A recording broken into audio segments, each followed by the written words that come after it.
The thief's bare feet tread lightly upon the floor of the museum, barely creating a sound on the cool tile. Her eyes trail along the artwork that covers the walls, taking in the details of each artist's masterpiece.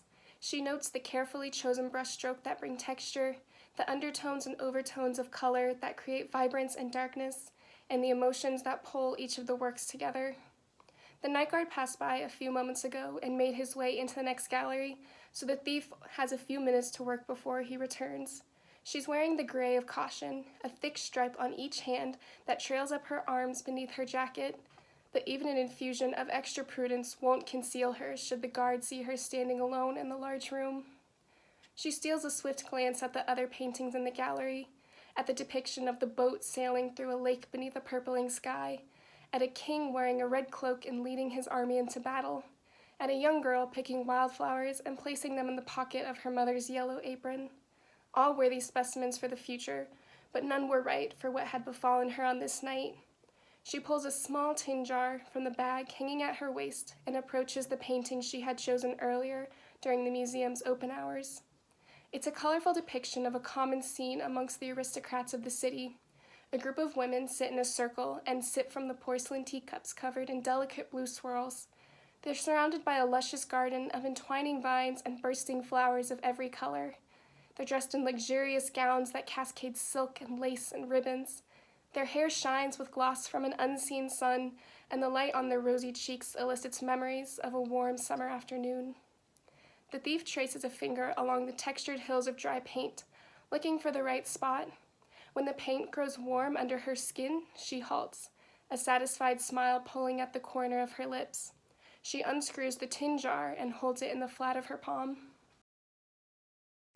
My name is Tegan, and this is my poem, It's Summertime and We Are 10 Years Old Again. Here's what I remember. Madonna and Child, indigo and gold. Keep those sticky slick arms to your side so they don't see us, and hopscotch, hopscooch along the pavement, broken up by tires like butterfly wings. How did you get skin beneath your fingernails? I eat apples in the rain, no umbrella. Teeth cooled by fruity flesh broken across the tongue. My clothes don't need to look nice. And can I tell you a secret? I've never seen the Pacific Ocean, but last night I dreamt I sank to the bottom and shoveled black sand into my jean pockets. 2 dark anchors, water wild tornado hair. You're my best friend and you count stars. How many did you get this time? 61. 62? I always lose track there, and I'd rather count my freckles anyway, because sometimes I don't even blink when I look in the mirror. What if I vanished? What if I got more freckles? Let's jump the bonfire dressed like ladies. I've had too much orange juice tonight.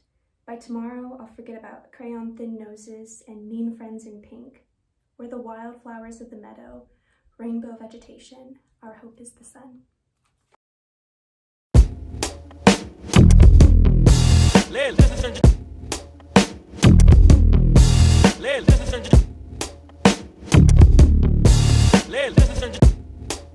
It's too good. I can't seem to process loss. I just want to be the boss of my own mind, my own mind. I want to feel the sunshine,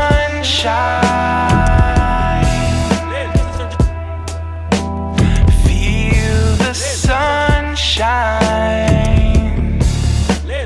without wanting to close my eyes. It's too good. It's too good. It's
they wanna say. A black girl goes to a White House party. There is no doubt this night will end in tragedy, as it has countless times before, but she keeps the thought tucked away. She can tell herself, "I told you so," later. While she walks up the stairs to 5B, she takes a second to compose herself. It becomes increasingly hard the more the handmade crown of stars grips into her head like a vice. Her night sky costume is admittedly juvenile, but she spent the better part of the hour anxiously making sure the party was still happening. If the occupants of 5B are sitting around the table eating a regular dinner, she'll just vault herself over the railing. The occupants of 5B are just sitting around, but it's because she's early, at least earlier than everyone else. They cheer when she arrives, and her smile is brighter than the glitter highlighter on her cheeks, but both will rub off fast. A black girl goes to a White House party. When the music bumps and the dancing is subpar, she's asked, "How does it feel to be the best dancer in the room?" Everyone else looks extraterrestrial under the green mood lighting, but her skin is muddled even darker brown. The boy who asked the question has a smile that's wide and earnest as he rocks back and forth in no discernible rhythm. The comment has too many connotations to be truly innocuous, but she smiles regardless. He can't tell it doesn't reach her eyes. "I don't usually go to parties." A petite girl with far better moves and an adorably sweet face says, "Me either." It seems like it could be the beginning of something, but it fizzles fast the moment she mentions the office. Black girl is used to this, but underneath the glitter, she wears a familiar disappointment. A black girl goes to a White House party.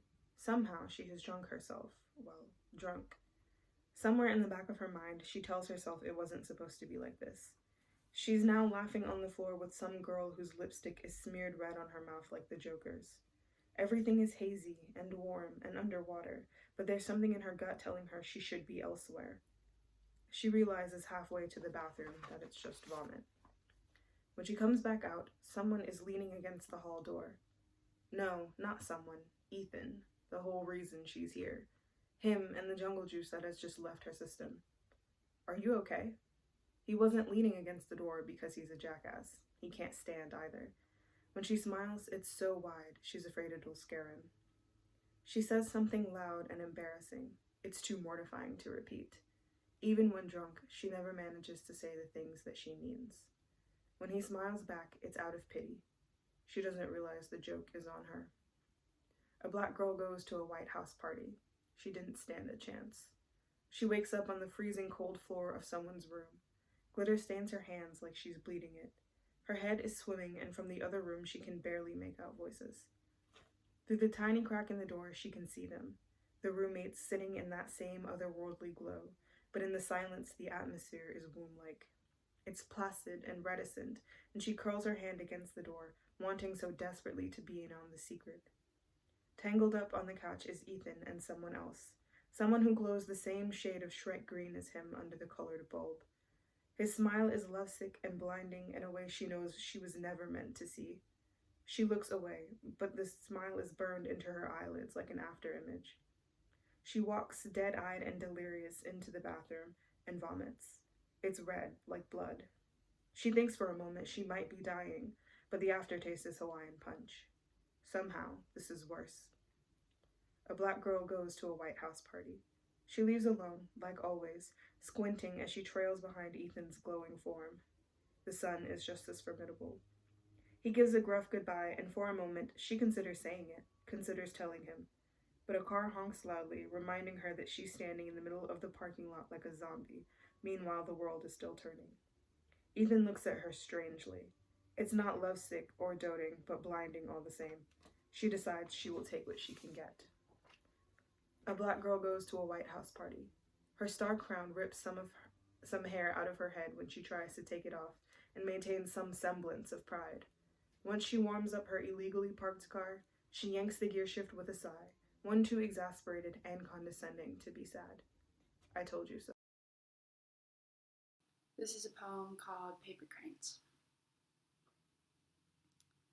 10,000 birds of nothing, devised with intentional touch, for a dream to catch. I folded one. The dream is heavier though, more burdensome than falling stars, wisp of candles lit by years, a bone belligerently split. Weighted in seemingly inconsequential folds, it unravels into infinite space, engraved by worn creases. They say if you love, let it go, let it fly. Suspend it in the air by the depleting breath I exhale, gliding through my clouds of thought, hesitation, and emptiness. Free to circle any body. Soaring above my clipped wings, scoping more enchanting landscape as I, grounded, await its landing. My last breath only whispers goodbye, my paper crane.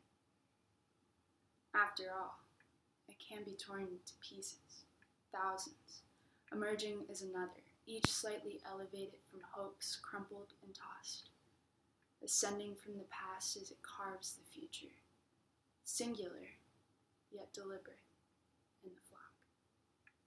9,999 left to fold. Hey guys, my name's Joseph Gallo, and this is Fake Fantasy.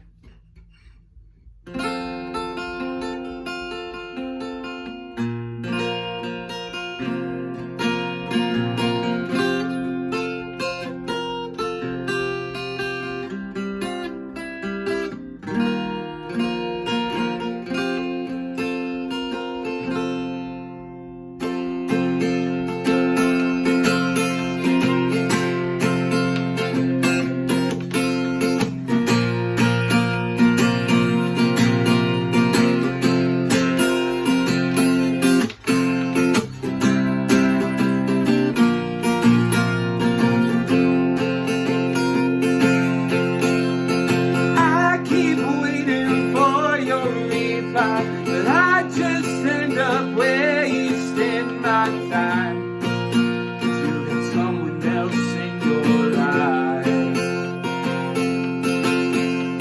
And I keep making these crazy bets, but for you I'm just a faded silhouette. You're not the person I thought you to be, but you don't know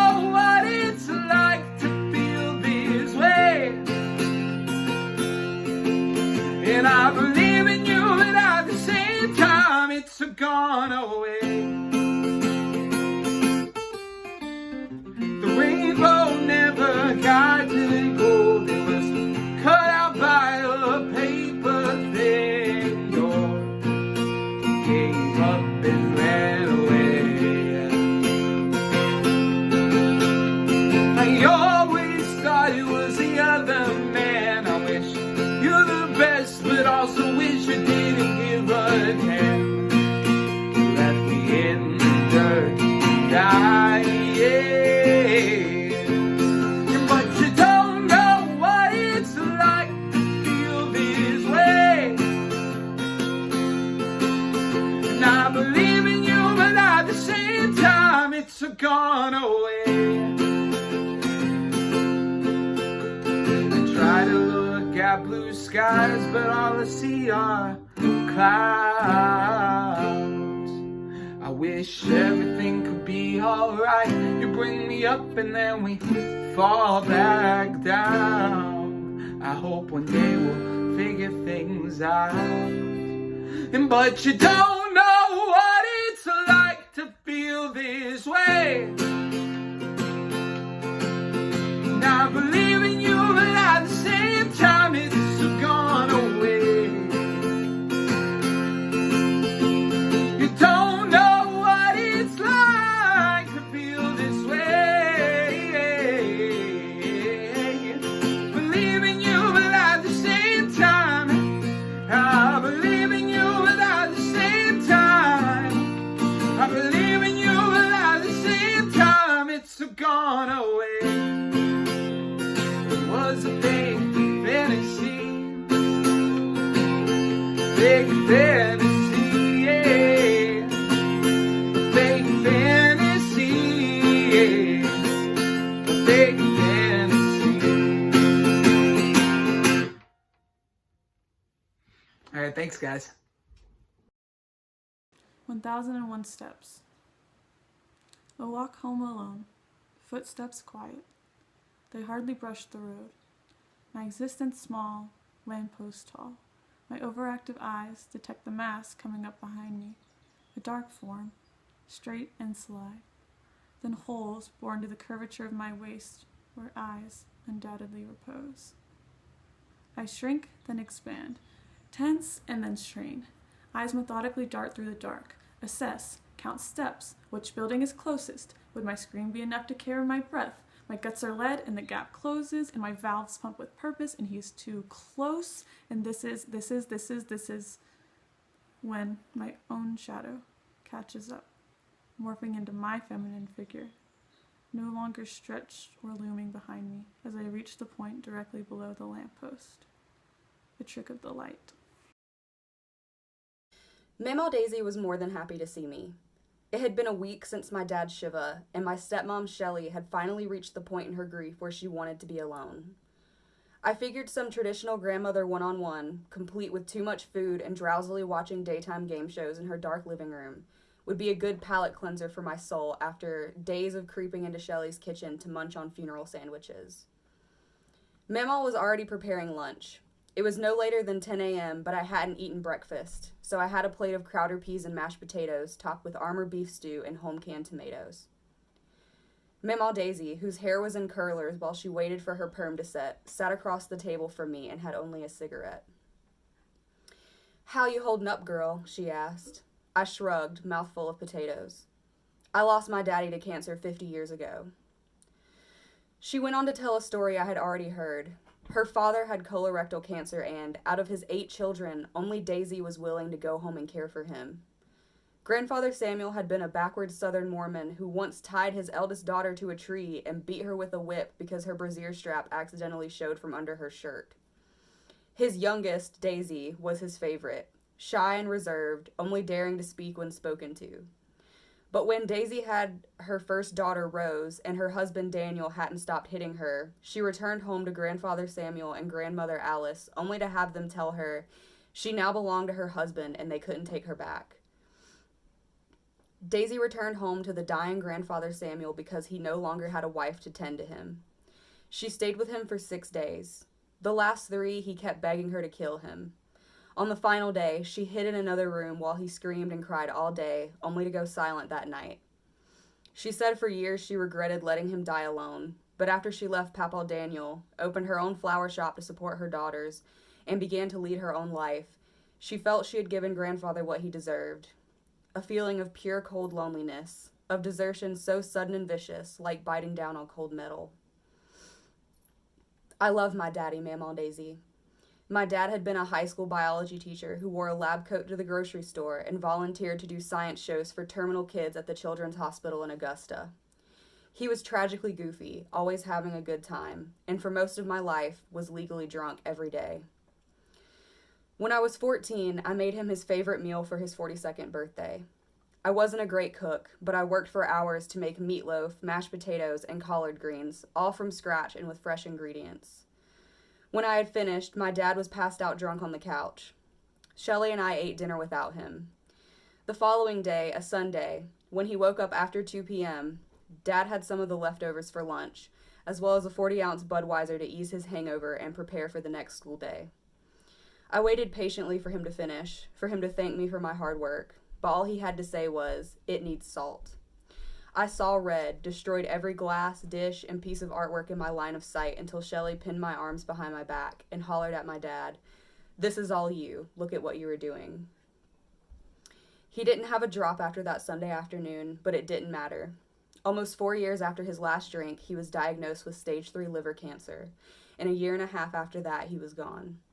Tragically goofy as he was, his life ended up being just regular old tragic.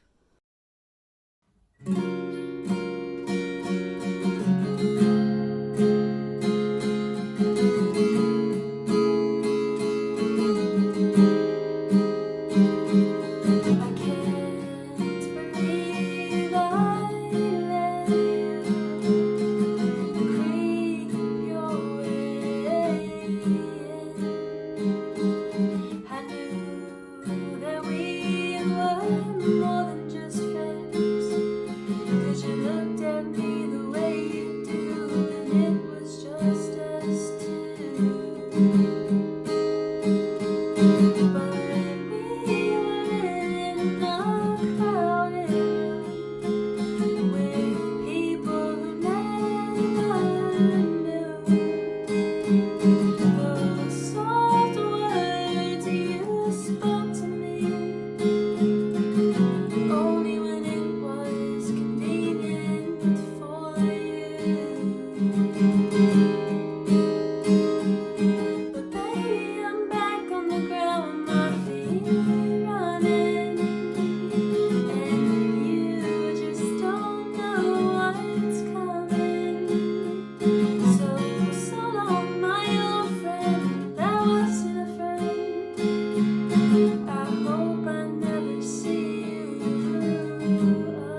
Like most young students, summer was Rose's favorite time of the year. The heavy heat that would drive she and her twin sister Annie to break open their piggy bank and haul down to the mini-mart for 99-cent popsicles. Dad kneeling in the garden, sprinkling fertilizer over his vegetables and flowers. Mom creeping up the neighborhood in her shiny 1975 Chevrolet as the sun began to make its way towards the horizon, pausing if she saw Rose or Annie to tell them to be home soon for dinner. Hiking with the other neighborhood kids out to Hawk Creek, swimming in the frigid water, and then huddling in towels on the banks, eating Oscar Mayer sandwiches their parents had packed them. Annie and Rose grumbling as they were told to weed poor old Miss Francie's flower bed, but then quickly forgetting how hot and sticky they were when afterwards she presented them with little Debbies wrapped in cellophane as a reward. Reading books from the Mayville Public Library with a flashlight beneath worn floral sheets well into the night because being tired for school the next morning wasn't a concern. On clear evenings, Rose and Annie laid in the hammock in the backyard and stared up at the stars. Rose pointed out constellations she'd read about in a book, like Draco the dragon, who was killed when Hercules? Annie asked. No, Heracles, pay attention. Had to get to the tree the dragon was guarding. When Draco was slain, Hera, the queen of the gods, made him a constellation because she was heartbroken, and she wanted to be by his side forever. Annie would try to pretend like she thought the story was dumb, but when Rose was finished, she would always ask to hear another. 8 years after their family left, the house looks fairly normal from the street. It's 2 stories, painted white with blue shutters and a red roof. An old for sale sign sits in the front yard. Rose's parents stopped trying to sell the place long ago. Nobody wanted to move to Mayville anymore, not after something so gruesome rocked the tiny community. As Rose forces herself to walk closer, she can see the signs of abandonment. One of the neighbors has kindly kept the lawn mown. She'll have to find out who later and thank them. But the paint of the house has been chipped away by weather and time. The patch of dirt that was once overflowing with fresh vegetables and bright flowers is now a mess of weeds. The steps groan under Rose's feet as she forces herself up them. The porch could use a thorough cleaning, and the screen door looks like it's about to fall right off the hinges. With a trembling hand, Rose begins to put the key in the lock. She turns it with a deafening click. For a moment, she stands there. I can't do this. I'm sorry, Annie. She gets in her car and drives away from the house as fast as she can. This is an excerpt from a short story I wrote called State of Mind. I remain on the cold curb until my cigarette dissipates. I consider walking back into the pub, getting into my car, but my mind is wandering too far. I look to my right, following the yellow lines down the road until they vanish into the white abyss of snow. I stuff my lighter back into my pocket and stand up, deciding it is time to follow my thoughts. The beer sloshes to the bottom of my stomach, resting heavily next to my sinking heart.